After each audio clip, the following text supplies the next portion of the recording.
मेरी उम्र 16 साल थी। उस समय की बात करें तो डेवलपमेंट इतना नहीं था। मोबाइल, सोशल मीडिया अपनों को करीब लाने के लिए बना था, पर सच्चाई आजकल सबको पता है। उस टाइम सोशल मीडिया ना के बराबर था। बड़ा सुकून वाला समय था वो सच में। लाइट भी कम आया करती थी। लोगों के घरों में इन्वर्टर भी नहीं हुआ करते थे और लाइट जाने पर सब घर से बाहर निकल आते थे। ऐसा ज़्यादातर गर्मियों के मौसम में होता था, क्योंकि लाइट जाने पर गर्मी की वजह से बाहर ही आना पड़ता था। और कभी कभी तो जब तक लाइट नहीं आती थी तब तक लोग बाहर ही बैठे रहते थे। बच्चे गली में खेलते, शोर मचाते, फुल मस्ती करते। तो लाइट का चले जाना कोई बड़ी खुशी से कम नहीं था हम बच्चों के लिए। सच में बड़े अच्छे दिन थे वो। रात के 8 बज रहे थे। मैं खाना खाकर अपने स्कूल का होमवर्क कर रहा था। घर के बाकी लोग दूसरे रूम में टीवी देख रहे थे। फिर एकदम से लाइट चली गई और लाइट जाते ही आस पड़ोस के बच्चे शोर मचाने लगे, इसी खुशी में कि अब बाहर गली में खेलेंगे, मस्ती करेंगे। लाइट जाने के 2 मिनट बाद ही मेरे दोस्त मेरे घर आ गए मुझे खेलने के लिए बुलाने। मैंने मम्मी से पूछा तो उन्होंने हाँ कह दिया, क्योंकि उन्हें पता था हम अपनी गली से बाहर नहीं जाते कभी। मैं और मेरे दोस्त सभी अपनी गली में लुक्का छुपी खेल रहे थे। मैं छुपने के लिए जगह ढूंढ रहा था। तभी मेरे दिमाग में आया, कोई नई जगह देखते हैं छुपने के लिए इस बार। मैं जगह ढूंढने लगा, ऐसी जगह जहां आज तक कोई ना छुपा हो, जिसका कभी उस जगह पर ध्यान ना गया हो। उसी बीच मेरी नज़र पास के सरकारी स्कूल पर पड़ी, जो कि 3-4 साल से बंद पड़ा था। वो स्कूल हमारी गली के बिल्कुल एंड में था, मतलब जहां हमारी गली ख़त्म होती थी बिल्कुल वहीं पर। मुझे बहुत अच्छे से याद है, स्कूल के बैक साइड कुछ खिड़कियां टूटी हुई थी उस स्कूल की। दिन के समय हम कभी कभी उन खिड़कियों के रास्ते स्कूल के अंदर घुसकर खेला करते थे। मगर रात के समय स्कूल के पास कोई बच्चा भटकता भी नहीं था, क्योंकि दिन के टाइम जो स्कूल बच्चों के लिए खेलने की जगह हुआ करता था, रात के समय वो एक डरावनी जगह से कम नहीं था। थोड़ा डर तो मुझे भी लग रहा था वो स्कूल के अंदर जाने से।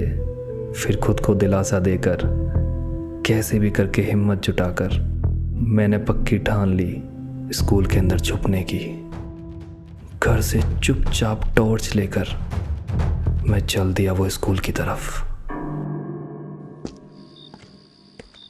जैसे जैसे स्कूल पास आ रहा था वैसे वैसे एक अजीब सी बेचैनी हो रही थी मुझे, पर मैं अनदेखा कर रहा था मेरे अंदर होने वाली बेचैनी को। मैं अब स्कूल के पास खड़ा था। स्कूल की फ्रंट साइड दूसरी गली की तरफ थी। जहाँ पे मैं खड़ा था वो स्कूल की बैक साइड थी। मैंने सबसे पहले आसपास देखा, कहीं किसी का ध्यान मेरी तरफ तो नहीं, और फिर स्कूल की उन टूटी खिड़कियों के सहारे स्कूल के अंदर कूद गया। जहाँ मैं था वो एक क्लासरूम था। स्कूल के अंदर बड़ा सन्नाटा था। कभी सोचा नहीं था मैंने कि कोई जगह इतनी भी शांत हो सकती है। मैं छुपकर खिड़की के सहारे बाहर की तरफ देख रहा था। मज़ा आ रहा था मुझे लुक्का छुपी के खेल में। सब लोग धीरे धीरे पकड़े जा रहे थे। मैं वहाँ खड़ा सब देख रहा था, मगर मुझे कोई देख नहीं पा रहा था। अंदर ही अंदर मस्ती में खुश हो रहा था मैं।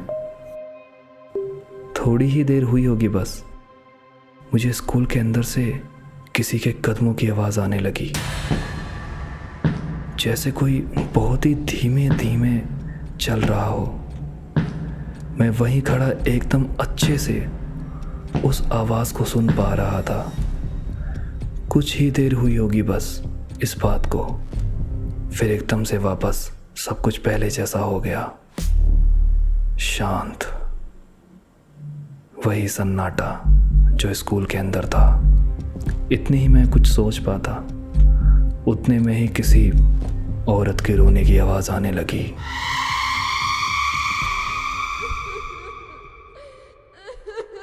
मैं डर गया था, मेरे रोंगटे खड़े हो गए वो आवाज़ को सुनकर। मेरा पूरा शरीर जैसे ठंडा पड़ गया था। सोचने लगा कि इस खाली स्कूल के अंदर कौन हो सकता है। पसीने से लथपथ हो गया था मैं, स्कूल से बाहर निकलने ही वाला था, मगर पता नहीं क्यों रुक गया मैं।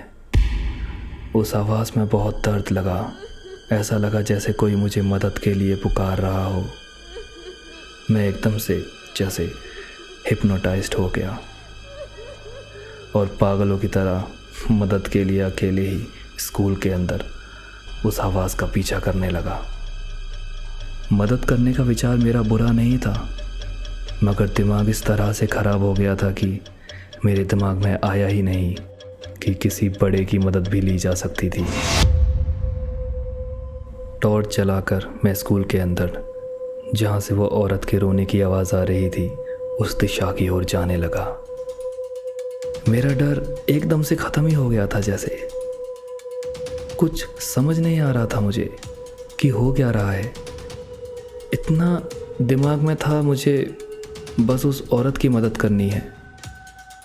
अंदर से बार बार ये आ रहा था कि कुछ गलत हो रहा है, मुझे घर जाना चाहिए, नहीं करना चाहिए जो मैं कर रहा था, मगर क्या करता, खुद पर काबू नहीं था। कुछ देर बाद मैं एक रूम पहुंचा जहां से आवाज़ बहुत ही तेज़ आ रही थी। समझ आ रहा था कि आवाज़ ठीक उसी रूम से आ रही है। गेट खुला हुआ था उस रूम का। मैं जैसे जैसे उस रूम के करीब बढ़ रहा था, वैसे वैसे रोने की आवाज़ और तेज़ हो रही थी। दरवाजे पर टॉर्च का फोकस गया तो देखा उस पर 10वीं कक्षा लिखा था। मुझे होश नहीं था, ऐसा लग रहा था जैसे मुझे कोई कंट्रोल कर रहा हो। जैसे ही क्लास के अंदर पहुंचा, आवाज़ एकदम से बंद हो गई और सब नॉर्मल सा हो गया। अब मेरा मुझ पर पूरा काबू था। मैंने पूरा क्लासरूम चेक किया, वहाँ पर कोई नहीं था। फिर दिमाग में सवाल आया, ऐसा कैसे हो सकता है? आवाज़ तो उसी रूम से आ रही थी, पर यहाँ तो कोई नहीं है। क्लासरूम के अंदर कुछ टूटी बेंच थी, पूरा रूम गंदा था, दीवारों पर सीलन, चारों तरफ धूल, मकड़ी के जाले, ऐसा ही कुछ हाल था वहाँ का। मैं कंफ्यूज था बुरी तरह से कि ये सब क्या हो रहा है मेरे साथ। मैं इस तरह अकेला स्कूल के अंदर क्यों और कैसे गया? मैंने उस आवाज़ का पीछा क्यों किया? वो आवाज़ क्यों आ रही थी? आखिर कौन होगा जो रो रहा था? और अब आवाज़ बंद क्यों हुई? ऐसे बहुत सारे सवाल मेरे दिमाग में चल रहे थे। मेरा दिमाग जैसे फटने को हो रहा था। फिर मैं एकदम से पीछे मुड़ा तो ब्लैक बोर्ड ऐसा दिख रहा था जैसे किसी ने साफ किया हो। मुझे इतना तो ध्यान था, जब मैं आया था तब पूरा रूम गंदा था, ब्लैक बोर्ड भी गंदा ही था, मगर अब ये कैसे?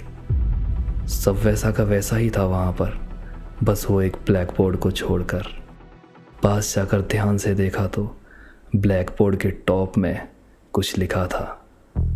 सबसे पहले ब्लैक बोर्ड के बिल्कुल बीच में नज़र पड़ी मेरी।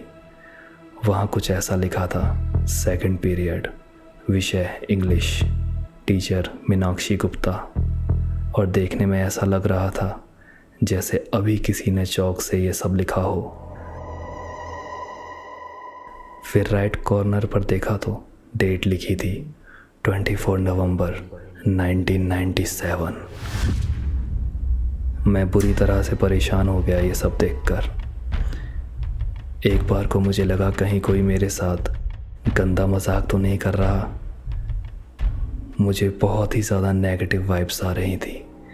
इतनी नकारात्मक ऊर्जा मैंने अपने पूरे जीवन में महसूस नहीं की थी। तभी फिर से कुछ और हरकत सुनाई देने लगी।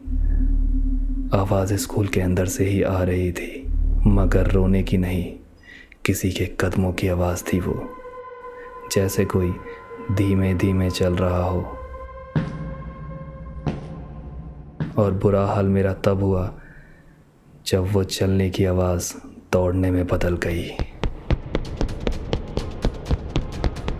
ऐसा सुनाई दे रहा था जैसे दौड़कर कोई मेरे पास आ रहा हो।